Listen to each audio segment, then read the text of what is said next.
د شال ټلویزیون قدرمنو لیدونکو سلامونه. پام وکړئ د دې مهال لنډو خبرونو ته.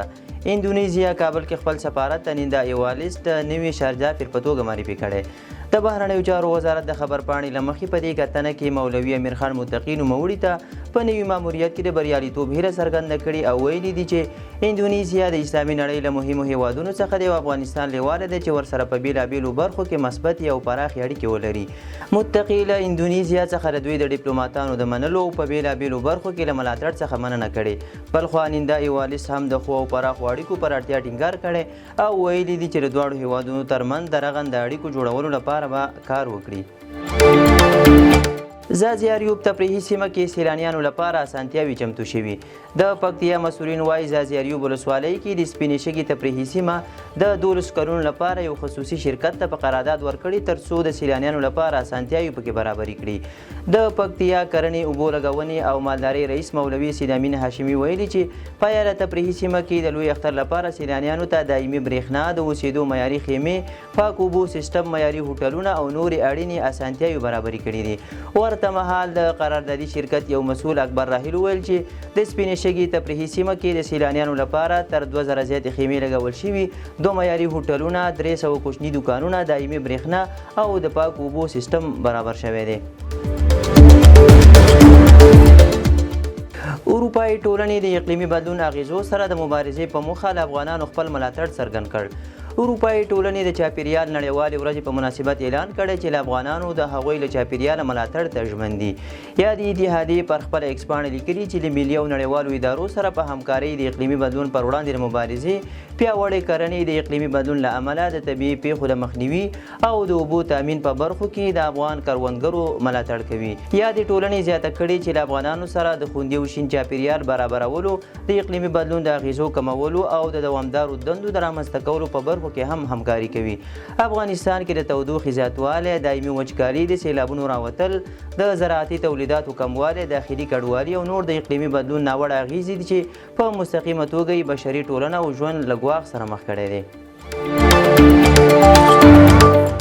سپین بولدک دروازه به د لوی اختر ورځو کې تر 5 ساعتونو خلاصوي. د سرحدي پولیسو لوی ریاست ویان عبید الله عقاب فاروقي وایي له پاکستاني لوري سره تر خبرو وروسته یې پریکړه وشوه چې د سپین بولدک دروازه به د اختر له لومړۍ ورځې تر 4مې پورې هره ورځ د غرمې له 12 تر 4 بجو د خلکو پر مخ پرانیستې وي. د نوموړي په خبره په دغه ورځو کې به دا دروازه له پاکستاني لوري د ترانزیت په مخ تړلې وي. تر دې مخکې پریکړه شوې وه چې یاده دروازه به د اختر په ورځو کې تړلې پاتې وي. ټرمپ د جرمونو نړیوالې محکمې په 4 قاضیانو بندیزونه ولګول. دا اقدام د اسرائیلي صدر اعظم بنیامین نتنیاهو د نیولو حکم او د دې محکمې لخوا افغانستان کې د امریکایي ځواکونو د جنگي جنایاتو د تورونو پلټنو په غبرګون کې ترسره شوی دی. د امریکا د بهرنیو چارو وزارت ویلي دا 4 تنه د هغو غیر قانوني او سیاسي پریکړو برخه دي چې د امریکا او اسرائیلو پر ضد شوي دي. د نړیوالو جرمونو محکمې دا اقدام د عدلي نړیوالو بنسټونو د خپلواکۍ د کمزوري کولو هڅه بللې او غندلې ده. دا په داسې حال کې ده چې د امریکا ولسمشر ډونالډ ټرمپ د تېرې فبرورۍ میاشت کې د یو فرمان پلاسلیک کولو سره د جرمونو پر نړیوالې محکمې بندیز ولګاو او هغه د امریکا او دغه هیواد د نږدې متحد اسرائیل خلاف پر نامشروع او بې بنسټه اقداماتو تورنه کړه.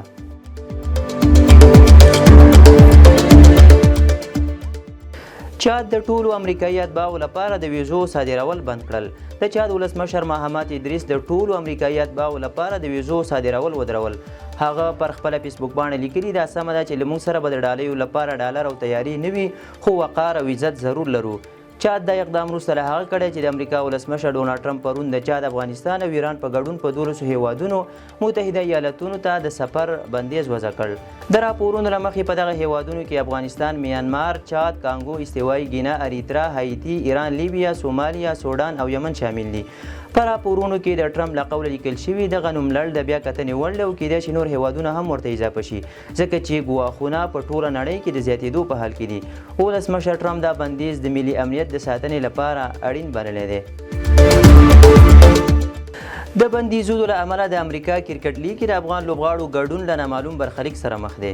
د امریکا د ولسمشر ډونالډ ټرمپ له لوري د افغانستان په ګډون د 12 هیوادونو پر وګړو د سفر بندیز له امله د امریکا په میجر کرکټ لیګ کې د افغان لوبغاړو ګډون له نامعلوم برخلیک سره مخ شوی. په دغه لیګ کې د لوبېدو لپاره اوه افغان لوبغاړو قراردادونه ترلاسه کړي چې پکې راشد خان، عظمت الله عمرزی، نوین الحق، ګلبدین نایب، فضل حق فاروقي، وقار سلام خیر او نور احمد شامل دي.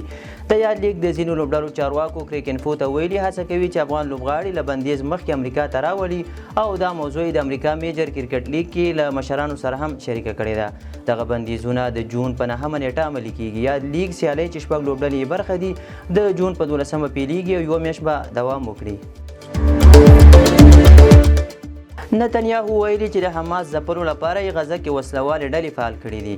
د اسرائیلو لومړی وزیر بنیامین نتنیاهو وایي چې دوی په غزه کې د حماس ماتولو لپاره د یادې ډلې ضد وسلوالو ملاتړ کوي. نتنیاهو زیاته کړې چې د امنیتي چارواکو په لارښوونه یې د غزې په کلابندو سیمو کې د حماس ضد سیمه ییزې قبیلوي ځواکمنې ډلې فعالې کړي دي. دا لومړی ځل دی چې اسرائیل په غزه کې له حماس سره د مبارزې لپاره د محلي ځواکمنو ډلو د ملاتړ خبره کوي. د معلوماتو له مخې د دغو وسلوالو له ډلې څخه یو هم په رفح ښار کې قبیلوي ځواکمن مشر یاسر ابوشباب دی چې ډله یې مشهور پوځ په نوم باندې یادیږي.